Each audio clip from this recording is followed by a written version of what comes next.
હરિઓમ હરિઓમ. અમર ગુફાની અંદર શિવ અને પાર્વતી વચ્ચે જે સંવાદ, જે શિવ સર્વોદયનું ઉત્તમ જ્ઞાન આપવામાં આવ્યું, ત્યાં એક ઘટના ઘટિત થઈ જે કથા પ્રસિદ્ધ છે. તે પાર્વતીની નિંદ્રા અવસ્થાને લીધે એક સુખ છે એને સાંભળે છે, અને સુખ કહેતા પોપટ,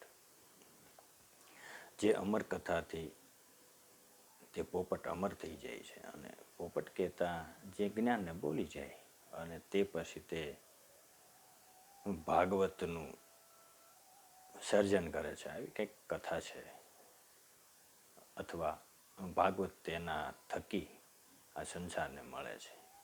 આવી કથા પ્રસિદ્ધ છે. કથાનો સાર છે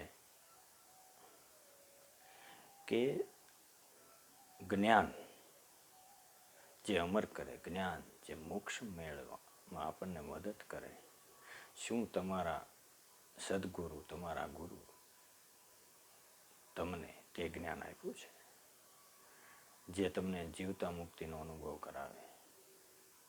શું તમારી પાસે તે જ્ઞાન છે?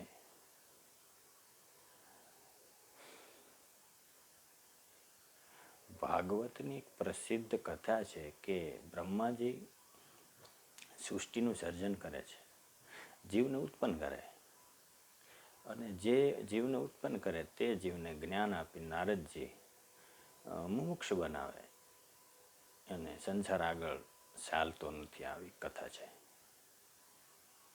બ્રહ્માજી મહેનત કરે, સંસાર બનાવે, અને નારદજી તેને જ્ઞાન આપે અને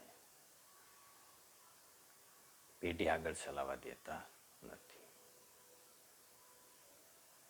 કહેવાનો મતલબ એટલો છે કે જે જ્ઞાનથી મોક્ષ મળે તે જ્ઞાન તેવું છે કે સતયુગથી દ્વાપર, ત્રેતા કલયુગ,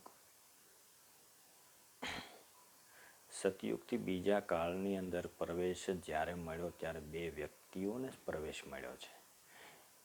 કોઈ વ્યક્તિની જનસંખ્યા વધારવામાં આવી જ નથી. બે જ વ્યક્તિ ત્યાંથી બીજા યુગની અંદર પ્રવેશ કરે છે. તેનું નામ છે મનુ અને શત્રુપા. જે થકી આગળ વંશ ચાલે છે તેનું નામ છે મનુ શત્રુપા. કથાનો સાર એટલો છે કે જ્ઞાન છે એ વાસ્તવમાં તમને મોક્ષ તરફ લઈ જાય. આ પૃથ્વી માથે તમે સ્થાયી ન થઈ જાઓ, એ કથાનો સાર છે.